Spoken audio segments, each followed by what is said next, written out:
तो देखिए, मैंने लास्ट वीडियो में भी कहा था कि क्वार्टर 3 से पहले अगर आपका अच्छे खासे प्रॉफिट में है और अगर आपकी जो इनिशियल इन्वेस्टमेंट है वो आपने यहाँ से विड्रॉल करवा ली है तो आपने इस स्टॉक से एग्जिट नहीं करना। और आज आप देख सकते हैं कि स्टॉक ने आपको दिया 10% का वापस है अप्पर सर्किट। अब यहाँ पर समझने वाली दो तीन चीज़ें हैं। पहली बात तो ये है कि 5 और 6 रुपये के यार अगेन आपको बाय करने की एडवाइस दी थी कि 5-6 रुपये के बाद स्टॉक ट्रेड कर रहा है, आप बाय करके चलिए, क्योंकि यहाँ पर LIC ने बड़ी अच्छी एक हैवी क्वांटिटी में बाइंग की हुई थी। और तब से मैंने कहा था कि स्टॉक अच्छा है, बाइंग करके चलिए। रीज़न क्या होता है कि आप और मैं शायद अगर कोई बड़ा इन्वेस्टर है तो ज़्यादा से ज़्यादा 3-4-5-6 लाख 10 लाख इन्वेस्ट कर देगा ऐसे शेयर में, इससे ज़्यादा ऊपर कोई भी नहीं करता। और आप और मैं जैसे छोटे इन्वेस्टर्स हैं वो बहुत लिमिटेड अमाउंट इन्वेस्ट करते हैं, क्योंकि हमें रिस्क रहता है कि ऐसे स्टॉक में पता नहीं अच्छे रिटर्न आएंगे कि नहीं आएंगे। ये अच्छी चीज़ भी है, ऐसे स्टॉक्स में बड़ा पैसा नहीं लगाया जा सकता। अब यहाँ पर कुछ समझने वाली चीज़ें ये हैं कि अभी भी स्टॉक का जो PE है वो 40 से नीचे है, यानी कि अंडर वैल्यू आपको ये स्टॉक मिल रहा है।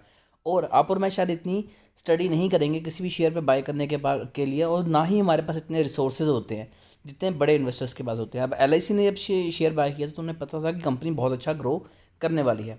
अब मैं यहाँ पर बात करूँगा इनके पिछले 4 सालों की बात। तो पिछले 4 साल पहले कंपनी थी तकरीबन यहाँ पर 60 करोड़ के लॉस में। उसके बाद कंपनी आ गई 2-3 करोड़ के लॉस में, और लास्ट में कंपनी थी न्यूट्रल। और अभी कंपनी तकरीबन शायद 7 से 10 करोड़ के अराउंड प्रॉफिट में आ चुकी है। तो यहाँ से देख सकते हैं कि पिछले 4 सालों में कंपनी लगातार प्रॉफिट गेन कर रही है, और यहीं पर LIC ने इन्वेस्टमेंट भी की हुई थी। तो यानी कि ये चीज़ तो क्लियर है कि अगर कोई बड़ा एंटिटी किसी भी शेयर में बाइंग करती है तो उन्हें वो चीज़ें पता होती हैं जो हमें नहीं पता होती, हम तक वो चीज़ें नहीं पहुंचती। अब रेवेन्यू की बात करें तो 17% क्वार्टर 2 में ईयर ऑन ईयर बेसिस पे इंक्रीज़ हुआ था। नेट इनकम 248% इंक्रीज़ हुई थी। डिल्यूटेड EPS 216% इंक्रीज़ हुआ था। तो हर चीज़ कंपनी की बड़ी है। और याद साथ ही साथ आपको बता दूं कि ऑपरेटिंग इनकम भी कंपनी की 4% इंक्रीज़ हुई है, यानी कि कंपनी ने प्रॉफिट गेन करा है जिससे वो काम करती है उस चीज़ से सेल्स कंपनी की इंक्रीज़ हुई है। अब पिछले एक मंथ में 93% के पॉजिटिव रिटर्न स्टॉक ने निकाल के दिए हैं। तो हमने भी यहाँ पर बाइंग किया और आपको भी एडवाइस दी थी, तो बिल्कुल भी घबराने की ज़रूरत नहीं है। एटलीस्ट कंपनी के रिजल्ट्स के जब तक अनाउंस नहीं होते तब तक हम यहाँ पर एग्जिट नहीं करने वाले। और अगर रिजल्ट से पहले एक और चीज़ आपको यहाँ पर दिखाई दे कि प्रमोटर होल्डिंग चेंज होती है और प्रमोटर होल्डिंग बढ़ती है, तब हम यहाँ पर अपनी होल्डिंग को और ज़्यादा इंक्रीज़ करेंगे, क्योंकि डेफिनेटली ऐसी चीज़ें प्रमोटर को सबसे ज़्यादा पता होती है जो हमें और आपको भी नहीं पता होती। तो क्योंकि वो तो कंपनी में बैठे हुए हैं, उन्हें सब कुछ पता है।